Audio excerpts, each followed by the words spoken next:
सच्चाई सच छुपने नहीं देंगे। आदाब, नमस्कार। मैं हूं हाफिज गुलाम सरवर और आप देख रहे हैं देश की सच्चाई। कल का दिन बंगाल के लिए काला दिन कहा जा सकता है, और वो इसलिए कि पश्चिम बंगाल की न केवल मुख्यमंत्री बल्कि भारत की राजनीति में एक वयोवृद्ध यानी उम्रदराज महिला राजनेत्री और कई लाखों करोड़ों के दिलों की धड़कन कही जाने वाली दीदी के नाम से प्रसिद्ध ममता बनर्जी पर हमला हो जाता है। ये ममता बनर्जी का अपना पक्ष है, टीएमसी का पक्ष है। हालांकि विपक्ष इसको किसी और दृष्टिकोण से देखता है या किसी और दृष्टिकोण से इसे पेश कर रहा है, लेकिन ममता बनर्जी पर हमला स्वाभाविक था और इसकी पृष्ठभूमि पहले ही तैयार कर ली गई थी। जी हाँ, ये बात जब मैं कह रहा हूं तो इनको तथ्यों से साबित करने की कोशिश भी कर रहा हूं, और मैं जो बातें आपको बताने जा रहा हूं आप जरूर विश्वास करेंगे कि हाँ, ये बातें जो हैं वो दमदार हैं और तथ्यात्मक हैं और तथ्यों पर आधारित हैं। और उसके लिए मैं 2-3 उदाहरण आपको प्रस्तुत करूंगा। सबसे पहले, पिछले दिनों चुनाव आयोग ने जैसे ही बंगाल की कमान संभाली, यानी कि नोटिफिकेशन जारी होता है और संवैधानिक दृष्टिकोण से राज्य सरकार के सारे अधिकार लगभग समाप्त कर दिए जाते हैं, केवल नाम रह जाता है कि वो मुख्यमंत्री है। तमाम अधिकार चुनाव आयोग अपने हाथ में ले लेती है, ये संवैधानिक तरीका है। लेकिन पिछले कई वर्षों से ईवीएम ही नहीं, चुनाव आयोग के कई कामों पर लगातार सवाल उठाए जा रहे हैं, लेकिन इसका वाजिब जवाब, माकूल जवाब न तो भारत की अदालतें ठीक से दे पा रही हैं और न राजनीतिक दल। और इसमें केवल सत्ता पक्ष नहीं, विपक्ष की कई पार्टियां भी संदिग्ध पाई जा रही है, इस विषय पर खुलकर बोलने को तैयार नहीं है। चुनाव आयोग की वास्तविक भूमिका को रेखांकित नहीं किया जा रहा है कि आखिर उसका दायरा कितना बड़ा होगा और उसकी सीमा क्या होगी, ये तय मैं समझता हूं अब तक आम जनों के बीच ये बात समझ में नहीं आ रही है कि आखिर ये चुनाव आयोग की सीमा और क्या है और उसके अधिकार कितने हैं। लेकिन उमूमन ये जाना जाता है कि जैसे ही अधिसूचना जारी होती है, राज्य सरकार के अधिकारों को छीन लिया जाता है और फिर चुनाव आयोग पूरी तरह से तमाम तंत्रों को अपने अनुकूल, अपने अनुसार चलाता है। जी हां, यही हुआ पश्चिम बंगाल में। आपको पिछली कहानी याद होगी, जब 3 वरीय पदाधिकारियों की नियुक्ति का ममता बनर्जी ने विरोध किया था। केंद्र सरकार तो उस मामले को दिमाग में रखी हुई थी, समय आने पर उसका बदला लिया जाना था। ये सारी बातें अंदर खाने चल रही थी। जैसे ही नोटिफिकेशन जारी हुआ और चुनाव आयोग ने चार्ज संभाला, सबसे पहला हमला जो हुआ वो वीरेंद्र कुमार, जी हां, पश्चिम बंगाल के DGP, director general of police Virendra Kumar को बलि का बकरा बनाया गया।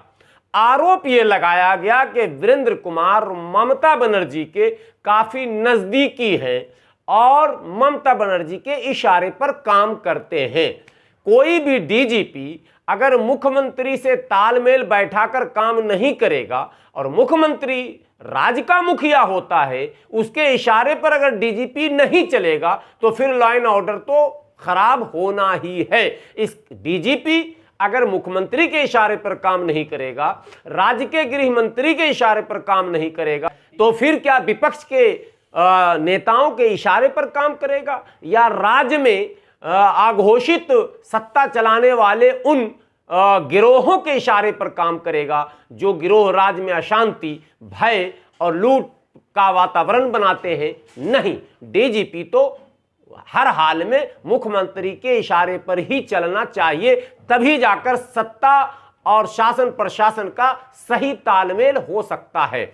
अब एक उदाहरण मैं आपको और देता हूं, सारी बातें सामने आ जाएंगी।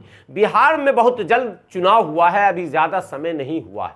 बिहार चुनाव से पहले बिहार के डीजीपी थे गुप्तेश्वर पांडे। अब पांडे से मुझे याद आ गया, मैं अभी आगे बढ़ूंगा तो आप को पता चल जाएगा ये कौन सी कड़ी है कि बंगाल में भी वीरेंद्र को हटाकर जिसे डीजीपी बनाया गया वो भी पांडे हैं साहब, और वो भी उसी क्षेत्र के, मैं बाद में बताऊंगा। पहले गुप्तेश्वर पांडे के विषय में सारे बिहार के लोग, पूरे भारत के लोग जानते थे कि उनकी दिलचस्पी राजनीति में थी और नीतीश कुमार के बहुत ही विश्वास पात्र थे।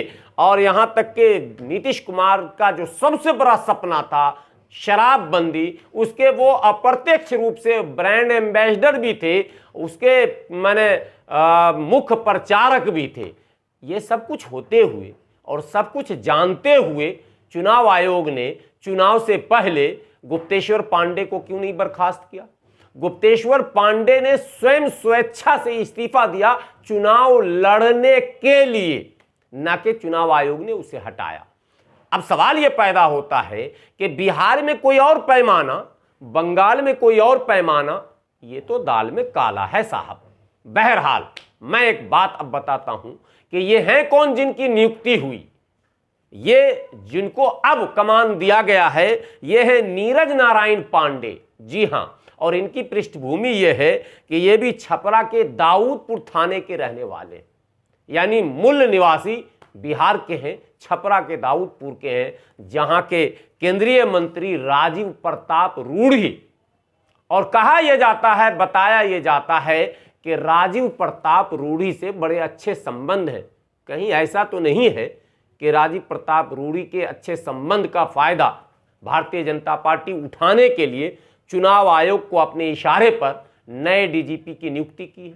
चलिए, हो सकता है, राजनीति में सब कुछ संभव है। जब जिसको अवसर मिलता है वो चौका और छक्का मारता है। भारतीय जनता पार्टी को 1 महीने का जो अवसर मिला है चुनावी संग्राम में, चूंकि चुनाव आयोग केंद्र के इशारे पर काम कर रही है, करती भी है, पहले की सरकारों ने भी यही किया है। जब कांग्रेस की सरकार थी तब भी चुनाव आयोग केंद्र के इशारे पर ही काम करता था। हालांकि संवैधानिक रूप से चुनाव आयोग बिल्कुल एक स्वतंत्र आयोग है जिस पर किसी भी राजनीतिक दल का कोई प्रभाव नहीं होता है, नहीं होना चाहिए। मगर दुर्भाग्यवश पिछली सरकारों में भी और वर्तमान सरकारों में भी लगातार ये आरोप लग रहे हैं कि चुनाव आयोग केंद्र की कठपुतली के रूप में काम कर रहा है। और ऐसा पश्चिम बंगाल के इस कदम से, यानी कि डीजीपी वीरेंद्र को बर्खास्त करके, हटा के और नए डीजीपी नीरज नारायण पांडे की नियुक्ति करके यह इशारा तो जरूर दे दिया गया है कि जो शंकाएं व्यक्त की जा रही हैं उसमें कहीं ना कहीं कुछ थोड़ा बहुत दम है। अब जब पश्चिम बंगाल में ममता बनर्जी पर हमला होता है तो 3 तरह की बातें होती हैं।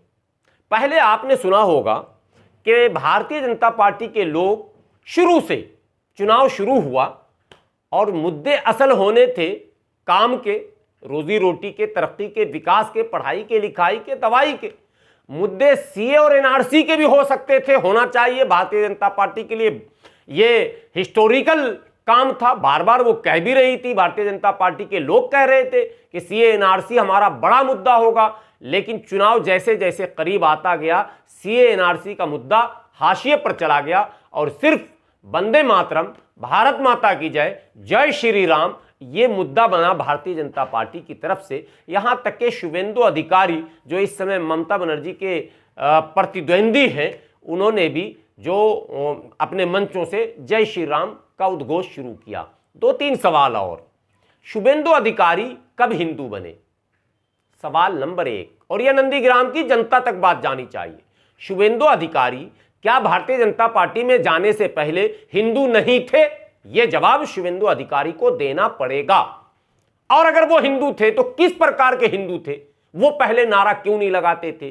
क्या शुभेंदु अधिकारी को मंदिर जाने से, पूजा करने से, जय श्री राम बोलने से, जय श्री कृष्ण बोलने से ममता बनर्जी रोक रही थी क्या? और अगर रोक रही थी तो 9 वर्षों 10 वर्षों तक का जो साथ रहा वो क्यों रहा? इस दरमियान में ये बातें क्यों नहीं उठी? क्या दूसरे और नेता जो भारतीय जनता पार्टी में अब गए हैं, क्या उन्होंने अब हिंदू धर्म को धारण किया है? तो क्या गौमूत्र का सेवन कराया गया, गोबर खिलाया गया?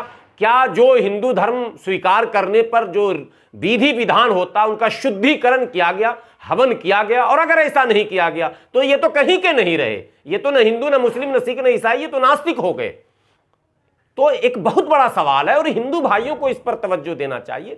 किस तरह की बेवकूफ़ी है साहब, वही आदमी, वही चेहरा, वही खानदान, वही हसब नसब, जब वो भाजपा को छोड़कर कहीं और जाता है तो वो कुछ और बात करने लगता है, भाजपा में आता है तो वो कुछ और बात करने लगता है। कुल मिलाकर ये वोट की राजनीति है और इसके सिवा कुछ नहीं है। एक सवाल उठाया जा रहा है, नंदीग्राम में विकास नहीं हुआ, अस्पताल नहीं है या स्कूल नहीं है। हालांकि मैं अभी मौके पर गया नहीं हूं, सोशल मीडिया में और सबसे बड़ी बात कि मेन स्ट्रीम चैनलों में ये बातें हो रही हैं, बहस हो रही है।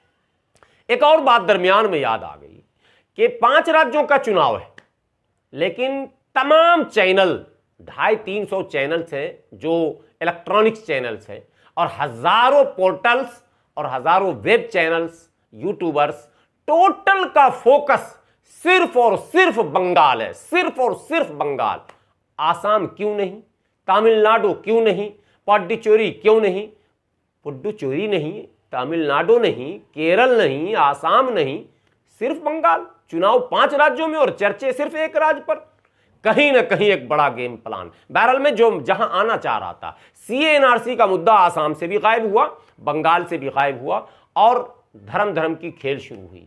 ममता बनर्जी ने इस धर्म के खेल में भारतीय जनता पार्टी को धोबी पछाड़ दे दिया और ममता बनर्जी रातों रात माने उन तमाम हिंदुओं से बड़ी हिंदू बन गई और जो मंत्र पढ़ना शुरू किया, इतने मंत्र सुनाए कि भारतीय जनता पार्टी की अब जो फ्यूज था वो ब्लास्ट कर गया और आखिरी में भारतीय जनता पार्टी के लोगों ने षड्यंत्र करके ममता बनर्जी को कमजोर करने के लिए, वो तेज चल रही थी, लगातार पैदल चल रही थी, लगातार प्रचार कर रही थी, तमाम भारतीय जनता पार्टी के प्रचार तंत्र को मतलब कमजोर कर रही थी, पीछे धकेलती चली जा रही थी। तमाम गोदी मीडिया भाजपा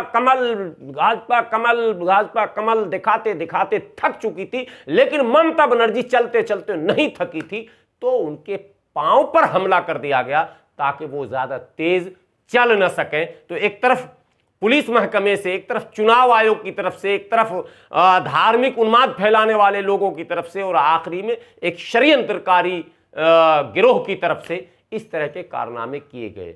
कुल मिलाकर ये जो कुछ हुआ है इसकी पृष्ठभूमि पहले से केंद्र में तैयार कर ली गई थी और आज भी केंद्र में केवल बंगाल है, केंद्र के केंद्र में केवल बंगाल है। और अब जब ममता बनर्जी ने हिंदुत्व के इनके कार्ड को मतलब भोथरा कर दिया, तब इन्होंने कहना यह शुरू किया कि ममता बनर्जी ने तो मुसलमानों का साथ छोड़ दिया। कल से ये न्यूज़ चल रहा, ममता बनर्जी ने मुसलमानों को धोखा दे दिया, मुसलमानों का साथ छोड़ दिया और हिंदुत्व की तरफ लौट गए।